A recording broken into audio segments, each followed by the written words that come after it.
Good afternoon and welcome to another episode of Beyond the Ball. We have a special guest in studio today, Howard Johnson. Howard will be doing a hitting camp in a few minutes downstairs with some of the children and players in the New York area. But we wanted to bring him up and talk about a host of topics, but I think the one that we're really going to chat about, HoJo, which I know resonates for you in particular now as someone who's owning and operating a facility and is knee deep in travel ball. Correct. And even before we get started, almost as an opening, it has gotten out of control. This is just my opinion. There's too many teams. I think we've lost sight of what exactly the objective of travel ball is. Yep. We've got teams here that it's all about, you know what, how many championship trophies can my 9-year-old team win? That's right. And the problem as we see it, and maybe you can elaborate on it, they get to high school and they still can't hit, throw, and have technical skills. Yeah. So I know your facility is based in Nashville, and I know you have your HoJo travel teams. Right. Great name, by the way. What are you seeing down there? Maybe it's different in New York. Maybe all the knuckleheads are up here. No, there's definitely some down south. We have 18 teams. 18? 18, yeah. And we go from 6 to 18 years old. And the biggest concentration is like the 10 to 12-year-old age group. Yeah. But we try to tackle the things you were talking about there's too much trying to win tournaments. So when you do that, in order to do that, you got to get the best players, which we know there's not that many great players around. So what they do is they get players, they get a couple pitchers or whatever, and they play in tournaments that they probably shouldn't be playing in. And the object of travel ball is to have good players play other good players. That's what I think. Yeah. You can make a case for the not so good player playing and getting at bats and stuff. But a lot of those kids go to rec ball. So if you're looking at travel, you're looking at a much intense situation. But we try to take a little different approach. I know you would do this as well. Is try to train more, try to practice more, and make sure the kids get their opportunity to hit off the tee and do different things, get ground balls, make throws, whatever. But give them practice time because that's really what's important. They're still developing, so we want to develop players. I think percentage of time, people ask me this all the time, what percentage of time at 12 and under should be spent playing and what percentage of time should be spent, I mean, and you can really break it down. You got to practice. Team practice. Yeah, I don't count that. Yeah, team practice is just simply go do the things that you've learned to do. Training, when you train young people, you're asking them to do things that they've never done before. You're challenging them with new movement patterns and things like that. But what we try to tell the teams here is that it should be almost 70-30. Okay? At least that amount. You should be spending more time on the training. But here's the problem, HoJo. Nothing against dads. They don't know how to train. No. I mean, they can run a practice, and even you watch their practice, it's a one-ball fungo, right? Transitions aren't very good. We came up with a metric. Everybody likes metrics, okay? BTF, ball touch frequency. In a practice, how many times does your son catch it, throw it, or hit it? Yeah. And we know that to run a pretty good practice, your BTF needs to be about 100. Wow. Okay? That gives our coaches kind of a benchmark as to making sure that they're getting their reps and whatnot. Yes, that makes sense. But the problem that we're seeing is that parents, well, Tony, my kid trains all the time. Oh, wait a minute. Coming in the tunnels here and doing cardio hitting, where you're putting the machine on, and you're doing the same thing wrong over and over again, that's not training. Maybe you can elaborate on the differences between those two, HoJo. Well, like you were just saying, travel ball team practice is not, to me, doesn't count in that 80-20, 70-30 split. Yeah. You got to have what we call me time. You know, you're alone with the tee, you're alone with a brick wall, you're alone somewhere practicing your game, some aspect of it. I look back at my own life, my own childhood. I spent a lot of times by myself, throwing a ball against a long concrete wall and getting ground balls and pretending I was this and that, just making off balance throws, throw as hard as I can, try to get all kinds of training in. And I find that very, very helpful. And I think it gives you confidence without even realizing it. Because once you start doing it, see, confidence doesn't come from just saying you're going to be confident. Right. Confidence comes from you put the time in, you put the work in, you put the sweat in, and now it's time to go play. And you can go back and say and know that, hey, I've worked on this before. I'm very comfortable at shortstop. I'm very comfortable catching the ground ball. I'm very comfortable making throws. And that's where it's really important. So you got to get that me time in there. And I don't know if you can put a number on it. I mean, I tell guys, hey, you need to get about, some of these younger kids, they could get 100 swings a day off their home off the tee. Okay, it's not hard to ask, or 50 or 75. But you need to do that at least 10 times more for every at bat that you get, because that's where the learning comes in, I think. I think the line I use, it pertains to relationships, marriages, life. It's what you do when no one's around that counts. Correct. Okay. Yep. The better players that come here, and you just described what you did when you were younger, which explains why you were able to play at the highest level. You did the things when you didn't have to do it. No. It wasn't team practice. And yeah, whether it's wall ball or just simply hitting off the tee, those are the things that you didn't have your dad, your mom, or coach telling you what to do. My parents were working, and it was 4 afternoon after school, so it's hot, and a lot of kids aren't even outside at that time, especially nowadays. But back then, the guys would go outside, but my parents worked and stuff. They couldn't always be there to do stuff with me, but my dad is the one who really instilled that work ethic to do that. That generation is done. Unfortunately, you see it. And not to say that every child in your place or here are spoiled or enabled or they have the golden spoon. But let's be honest, if there was neighborhood games going on and go play in your backyard, well, guess what? Showtime Sports and Frozen Ropes, we'd be belly up. Absolutely. They just come inside where it's nice. Okay, we have facilities like that. We have replaced kids go out and play. And neighborhood play. Yep. Neighborhood play. And I think that's where you can learn how to play. When you did that, there was no. You look at hitting. We love playing wiffle ball with kids. You know why? Because it's free. It's athletic. It gets them to move. They're simulating their best player. Yeah.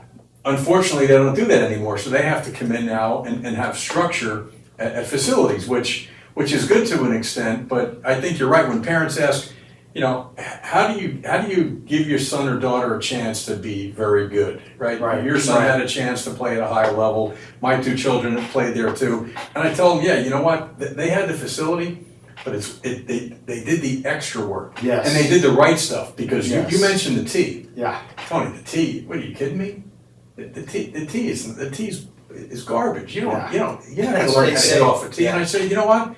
If you were to ask Howard Johnson or anybody else when they played, the tee is part of their preparation. Right. Okay, you take ball flight and timing out of it to an extent. You can work on the move to swing. I don't know how you feel about the tee, HoJo. Yeah, I love the tee. Love it. I mean, not just myself, but at my experiences as a coach at all levels, major league, whatever, down, the value of the tee time that guys have is important. Yeah. It's especially when you're developing, and that's a key word. I just want to keep that out there, because travel ball, we should be trying to develop players, get them developed so they can make the next level that they're trying to get to, whether it's middle school, high school, whatever, college, whatever. Be in front of eyes. But the main thing is just develop. There's kids that have no idea how to hit off a tee. Every time I sign autographs, I go somewhere. I meet kids, and I love working with kids. I love talking with them. And I'll ask them. I go, hey, are you a ball player? And I say, yeah. Sometimes they're hesitant, and I say, can you hit? They go, yeah, I'm okay. I'm going, well, do you have a tee at home?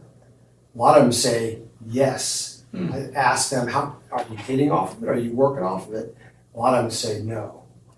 So the tee is there, and that's where parents and coaches that really understand what's happening on the field and behind the scenes, that's where we have to educate parents so that they can help push kids to do that. And we live in a time where a lot of parents don't want to push. Right. They don't want to shove, they don't want, thank God my dad did that to me. He pushed me and shoved me to get out there and do something. Right. And he did that and it never left me. And I think that served me well in a lot of ways in life later on. But a lot of kids don't have that at home. And that's what I want. Hopefully parents understand that it's okay. Kids aren't going to break, you know what I mean? Push them a little bit, get them out there, hold them accountable for that. Yeah. I think, and it sounds like your dad, there was encouragement, and at times he pushed. Yeah. I think this generation of parents, Howard, I don't think they want to push to the extent that they should. And there's a fine line. There's a fine line. You see parents. But I don't think we're anywhere near the line, to be honest with you. I think we need to be closer to the line. Correct. Is really what it comes down to. You can encourage, you can strongly recommend. There's times in which your son or daughter needs a little verbal smack in the butt to an extent. Yeah. I think parents need to be a little closer to that. But here's the other challenge off the tee, and this is where, when we go downstairs, and okay, so you have a tee, Yep. you have the dedication, you've got the desire to be the next Howard Johnson one day. What if the stuff that you're doing doesn't play? Yeah, it doesn't work. Okay, because a tee is very forgiving. Yes. I mean, if you got a baseline of hand-eye coordination, you're probably going to be able to impact the ball enough to hit it hopefully to the back of the screen and not roll or hook it over. But if you're going to go on a tee, and parents will ask me, Tony, my kid's on the tee all the time, and they come out over here, they take one swing, and guess what? I tell the parent, you know what?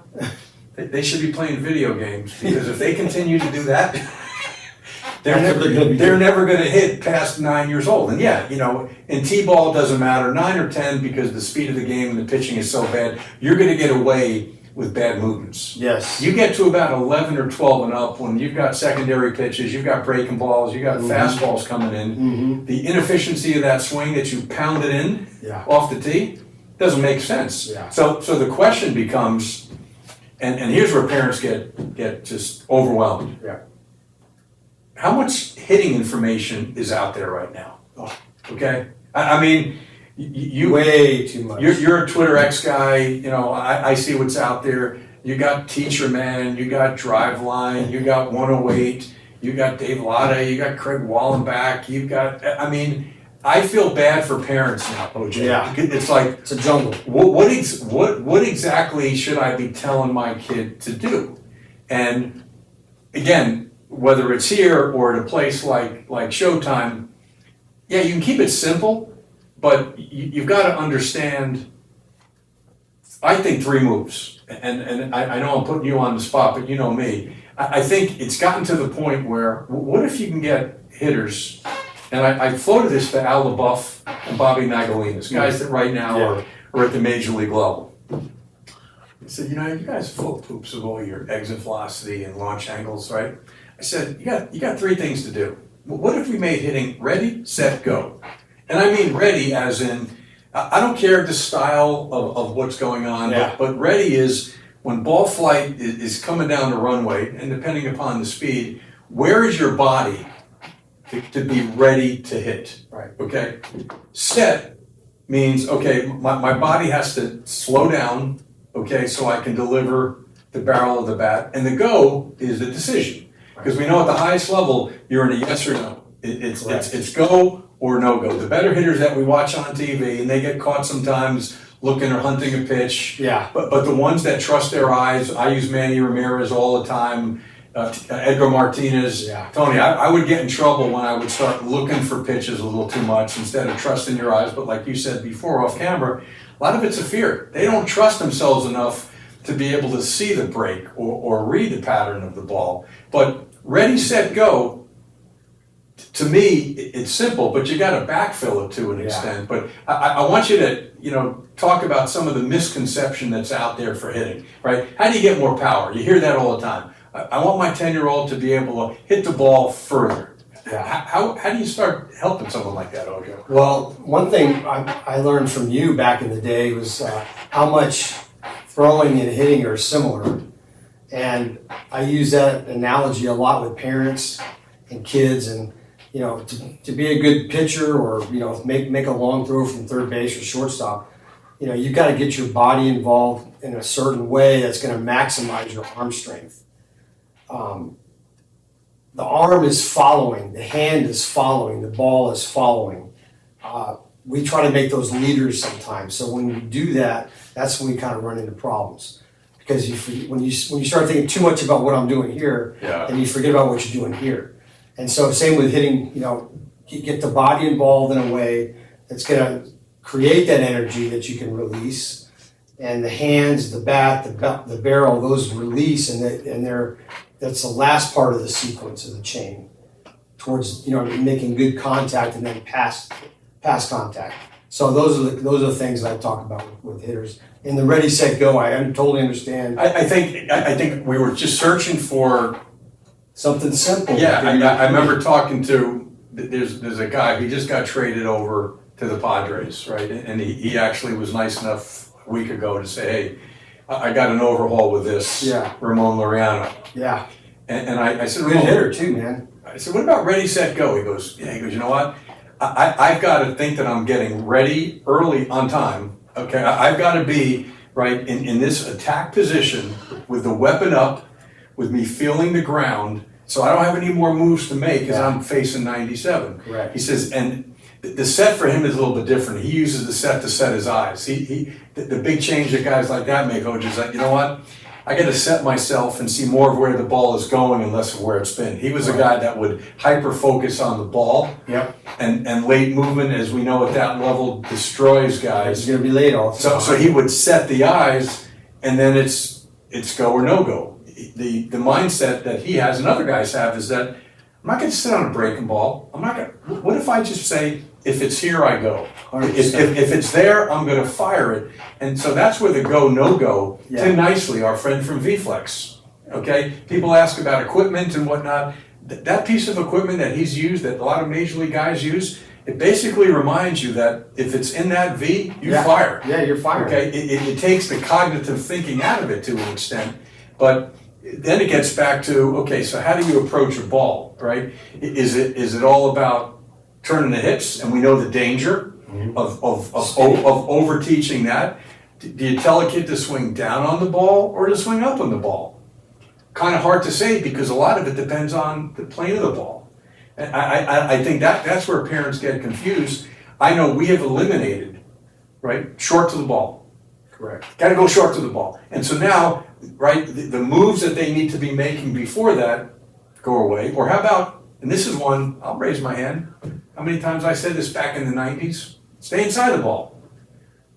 You know what? That's advice sometimes for good, but if you overteach stay inside the ball, you are steep and deep. And steep and deep is not something that hitting coaches want to see. You start pushing. You get pushy, okay? So I think there's so much language that's out there we throw it out there, and the kid just gets confused or, well, what do you mean you don't want us to turn the hips? Or I know our friends at 108, I know for me, it's not about rotating, it's learning how to stop rotation. Right. The better hitters, when you play, boom, you learn how to rotate and stop in a very short window. Yes. Everyone's just talking about just keep turning your hips. And you'll get away with that, certainly, at the 9, 10, 11-year-old, but as the pitching gets faster and that part of the plate gets exposed, that turn your hip stuff is tough. So, yeah, get on the tee, but how do you create those movements the right way? I think that's where parents need some help,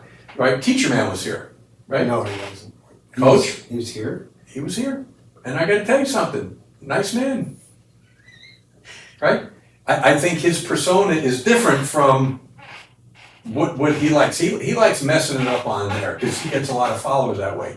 But I'll tell you one thing, yes, Aaron Judge is his guy, we understand that, and he's helped a bunch of guys, but at the same time, he's also hurt a few guys. Yeah, he's hurt a lot of guys. I've coached some of those guys. But here's the thing, here's where I say, you know what? When he talks about hovering the foot, just kind of keep the foot up there and don't have any weight transfer until you're ready to fire. That's a big part of his thing. Yeah, this stuff I'm not a big fan of when he just says just kind of snap it. Flip the barrel behind you. Right? But when he talks about hovering the foot, when you got guys that are crash landing, when you got hitters that are just too aggressive there, that cue for some of those hitters is pretty good. Yeah. So, to me, right, everything. That's such a small part of what he goes after. I agree, and I think there are no absolutes. When you tell a hitter this is what you need to do, and every move is going to be dictated, I think you're dangerous. Yeah. And I think that's where sometimes he gets himself in trouble, right? Instead of saying, you know what, for some guys, we got to soften up the front side a little bit and get them to hang a little bit up there, okay? Instead of take that and have the propeller, as he calls it, on the back. Who's out there other than Howard Johnson and Tony Abatini? I mean, we're the best in the free world. We know that. We know that. But what can you tell a parent in the way of I want some movements that if my kid's 10 or my kid is playing in pro ball one day, what are those simple movements? Right. And I think that's, I'm sure you do it at your facility. We try to do it here with a drill progression. How do you, and I'm putting you on the spot, but one piece of hitting advice, besides getting on a tee, and I've already put a disclaimer on that, you better get on the tee and be working movements that are going to transfer. What's one piece of hitting mechanic advice, HoJo, that you can say, you know what, just make sure your kid's doing this? So there's a couple things. Like I would say 90%. I'll work backwards this way. So a lot of kids, like I said, about 90%, maybe even higher, when they're struggling or they're having trouble making consistent contact, they're dropping their hands almost exclusively. So they're always going to be underneath the ball. So it's kind of a cheat. So if you know that you're popping everything up, that means the barrel's below the ball and something's causing that to happen. Okay? I think that happens a lot in Teacher Man, but I won't get into him too much except for one more example. But going back to how I build hitters up, I start with the feet in lower half, and I teach them how to stride. See, everybody's concerned about the front foot, and I totally get it. It doesn't matter how old you are. So we're either hovering, right, or it's down on the ground and it never moves, or it's gliding along the ground a little bit and letting your body weight shift somewhat to create that energy. That's where I feel like I get it from. Because when you stop, just like Eugene talks about with 108, so when you get there and you stop, that backside is going to want to explode. It's just physics. So you teach kids a little bit about how to lift that leg a little bit and go without making big leg kicks, right? Or without just planting. There's something about it, and maybe you're the guy I need to talk to, but if the kids that do lift up a little bit in stride, a little bit of a stride. Those kids seem to make better adjustments on velocities, whether it's hard to soft. I don't know what it's called, but I'm convinced that it happens. Well, now you're taking this conversation to another level, HoJo, because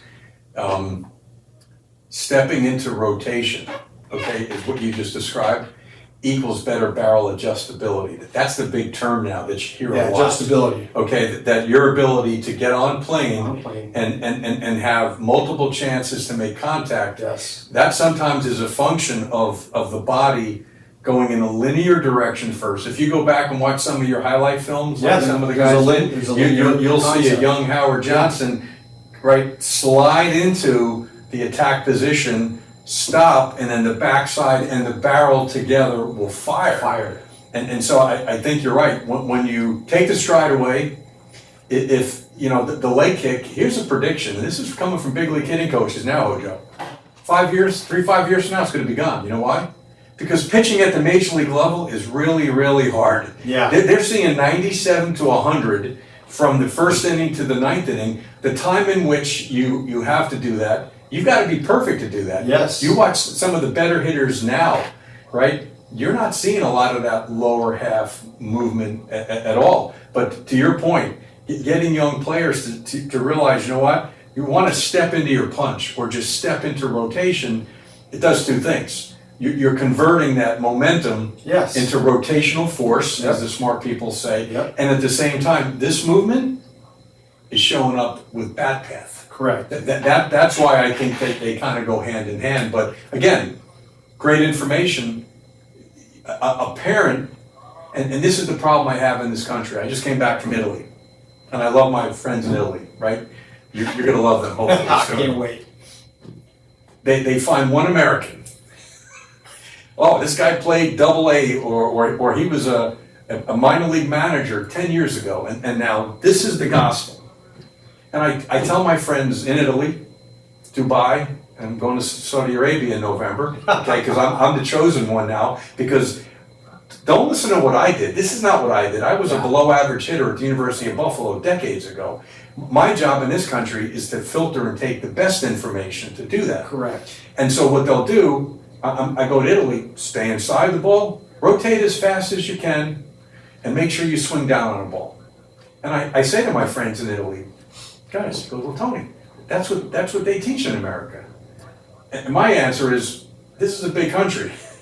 Okay, there's better information out there. But these parents that hitting lessons, well, if they know a little bit more than mom or dad, HoJo, they're experts, right? This is an industry, there's no certification, there's no licensing. Anybody who played Major League Baseball or has a law degree can teach this thing. Yeah. So there's no quality control. So a parent, and this is where we educate the parents, does it make sense? When somebody tells your kid to get on top of a ball and throw overhand and have the elbow go first, and then you show them pictures of our boy, Mariano Rivera, or anybody else, or watch Howard Johnson throw on the run and see what we call the tornado. You see the shoulder basically just throw the arm into a slot. You tell a parent, just go watch what Major League players do. Don't listen to the guy that's taking $75 an hour from you. Correct. So I feel bad for the parents, and it gets back to travel ball. You can't change somebody's throw or fix his arm action if he's playing in a tournament every weekend. Correct. Can't do it. Can't do it. No. I mean, so you go to a tournament, you're on a 10 and under team, you're going to get, I don't know, maybe 4 at-bats. 4 at-bats at the amateur level, you probably average about maybe 4 pitches per at-bat. Yep. That's 16 times that kid gets to practice, ready, set, and go. It's not enough, like you said. Yeah. You need more. You need more of that me time, and get together with a coach, pitching coach, somebody that's, proficient at arm angles and slots and all that stuff. They can look for different things, but it's you have to practice those things. You have to do that. I think, and you're so right. You got to find me time. It's got to be good information. And then when you're alone, you got to practice that stuff. To me, the key is giving your son or daughter a chance to play college baseball. And again, the reality is, most of the kids that are coming into Showtime training or Frozen Ropes in New York, they're not going to be draft picks. Yeah. They're not even going to play Division I. But that's okay. Our job, correct me if I'm wrong, is to max out their genetic potential. Max out. Just you know what? If you got the desire, we're going to make sure you make your school team. Yep. You play varsity as a 10th grader, and if your grades are good, you're going to get a chance to play somewhere to be able to do that. Right. But that requires me time, the right stuff, and doing things when nobody's around that counts. I think that's really the recipe. So we're going to take a break. We've got to go downstairs and show some people in New York about HoJo's new Ready, Set, Go. It's simple, but we're going to kind of backfill a little bit with the audience downstairs. We'll see you guys later. Thank you.